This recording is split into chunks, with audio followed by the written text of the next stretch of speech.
you might be wondering why you're feeling emotionally burnt out even when you don't have a completely full schedule. You don't feel necessarily overwhelmed by everything you have to do or everything you have going on in your life, but for some reason you're still feeling drained, and maybe you're feeling a little bit guilty about this. Maybe you're wondering, okay, I really don't have that much going on in my life. My schedule isn't packed. I'm not, you know, busy every second of my day. I do have downtime. I do have time to myself to relax. So why am I still feeling drained? Why is my brain feeling so overwhelmed? Why do I feel like I can't concentrate? Why do I feel like I just don't have the emotional, like I just don't have it in me emotionally to maybe deal with the things I need to deal with or have the conversations I need to have? And I'm feeling guilty about it. Maybe you're telling yourself that and you're just like, oh my gosh, like, is there something wrong with me? So many people deal with so much and have their days packed and they seem to be holding it together. They seem to be doing just fine. So what's wrong with me? Why can I not handle it? You might be thinking this, and I know I've been there too. I've been there so many times, and sometimes I still have to remind myself of these things I'm going to be talking about in this video, because in the healing process or in like growing as a person, it's not linear. Sometimes you go in loops, sometimes you circle back to previous thought patterns I used to be in. So this is one of those things that for me has been something I do have to remind myself of often and be aware about. But yeah, if that sounds appealing to you, go ahead and keep watching. My name is Haley, and this is the Living Free in Me YouTube channel, where we talk about these types of topics about our happiness journey. That is the overall theme of this channel, and we talk about so many various things to do with happiness. So let's just get straight into the video. So first, let's talk about why this happens, because this is something that, at least for me, I was feeling so clueless about for so long. Like, I could not pinpoint what it was. And there is no exact answer to this, but there is a lot of different things that can contribute to it. So a lot of the things boil down to internal tension, some type of internal resistance or internal friction going on within you, and this can be for a variety of reasons. So maybe you're putting a lot of pressure on yourself. Maybe you're holding yourself to these high standards and you are being a perfectionist. You are you're having like all or nothing thoughts, to where it's like, if you don't accomplish every single thing you want to today, you're a failure. Like, your whole day is gone down the drain because you didn't complete everything on your to-do list. Maybe it's the pressure you are putting on yourself, or it can also be pressure from outside sources, and that also translates. So say like someone in your life was putting a lot of pressure on you, maybe that's actually in turn making you have that pressure on yourself as well. So that could be one of the things. Another thing that can be causing this is simply overthinking. So maybe we are so consumed by our thoughts. For me, a lot of it has been anxiety, because when I'm anxious, I'm ruminating. I'm thinking about the same thing for like hours, and it's emotionally exhausting. So when we're overthinking whatever it is, it really does emotionally wear us down and make us feel drained. Like, we could literally be laying down watching a show, but if we're overthinking still, like, we're not fully allowing ourselves to relax. We're not allowing our nervous system to take a break, to calm down, because even though we're physically relaxed, our brain is in overdrive. Another thing is constantly monitoring yourself. And this is another one that really hits home for me, because when we're trying to improve ourselves, when we're on our personal development journey, when we're looking into a lot of self-help topics and personal growth, we can fall into the cycle of constantly monitoring ourselves to the extent where we don't give ourselves a break.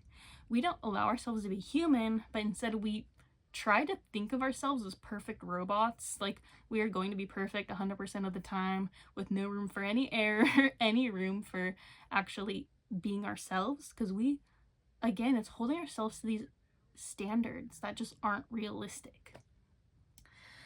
And then another thing that goes with all of this is simply not feeling enough. We don't think that we ever accomplish enough, even if we're doing truly great, even if everyone around us sees it. Maybe we are holding ourselves to these standards, or we just don't feel good enough. No matter what we do, no matter how much we accomplish, we don't feel like it's enough. So the theme on all of these things that I mentioned is it's internal pressure or internal tension that you are having.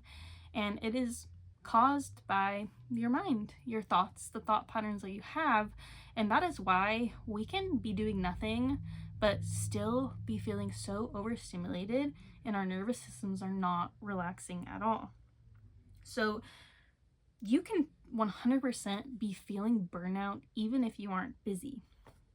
And this is something that can be easily overlooked because you might be confused, like, on why am I feeling so drained when I'm not doing anything?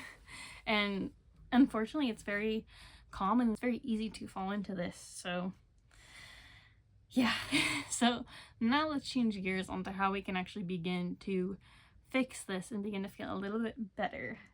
So, contrary to what you may usually do when you're having a problem, and that's finding a new productivity hack or like finding a new system to try out, this is one of the things where trying to solve it with productivity is very counterintuitive, because what we're actually going to want to do is take a step back, relax a little bit, maybe calm our brains down a little bit, calm down our nervous system, feel a little bit more regulated. And this all boils down to being more gentle with yourself and being more soft and learning to hold yourself and support yourself emotionally and removing all that pressure. Not holding yourself to super high expectations every single day, but allowing yourself to truly be human, be imperfect, be who you truly are, and not be someone that you think you should be. We see all these people on social media, or even people around us, maybe friends, maybe coworkers. We are not seeing the full picture of their life. We are not seeing the things they actually go through on a day-to-day basis. We might see them and say, oh, their life's perfect. Like, how do they hold it together? But they could be crying themselves to sleep every night. We never know what other people are going through, and that's why it's so cliche, but comparison is the thief of joy. It's true.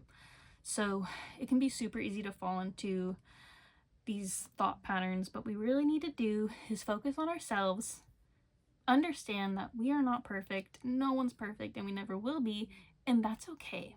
We have to begin to accept this and begin to celebrate our small wins.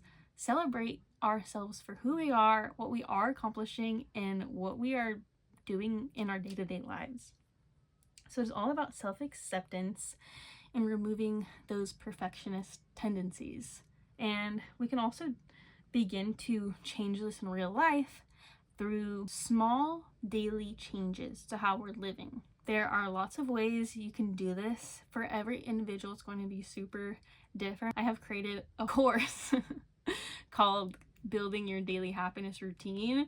And in this course, we go over so many things that help you actually pinpoint what you value, what's important to you, and we begin to build a very gentle, like the most gentle routine you can ever think of that will actually support you and uplift you, and it is so personalized. So this is the best way where you can figure out what you value and how you can support your values and actually integrate it in your day-to-day life to feel more like yourself and not be on that hamster wheel constantly trying to do more, trying to achieve more, trying to do better, but we actually slow down a little bit and learn about you. You learn what you value, what matters to you, and how you can support those things in a way that's gentle and mindful and very intentional. Just be patient with yourself. Be a little bit more mindful of the things that matter to you and focus on those things instead of the things that don't matter to you as much. Maybe a lot of your energy is going to things that you don't care about. Maybe you're putting most of your energy into things that you don't like, or things that you don't even care about, but things you think you should be doing based upon everyone around you. Maybe you're not actually living in alignment with who you are, but maybe you are living for everyone else in your life. It's funny to know that what you're going through is completely normal. If you've felt this way before, or if you're currently feeling this way, it happens all the time. It's happened to me countless times, and it's something that I have like done so much work on, like, overcoming. And again, this is something that, you know, I do have to remind myself of sometimes. Like, you know, I do still overthink, I still get anxious sometimes, but I have learned so many tools to help me through it and get back to myself. So with that being said, I'm curious if during this video you might have something popped in your head where you realize you can be a little more gentle with yourself, or something you'd like to implement to slow down a little bit more. So if you would like to, please feel free to let me know in the comments, or if you want, you can also journal about it or just simply reflect. But either way, thank you so much for being here. I hope this video helps you out at least a little bit. And if you like this video, please like it and subscribe if you are interested in more videos on like these types of topics. So yeah, thank you so much for being here with me, and I'll see you in the next video. Bye.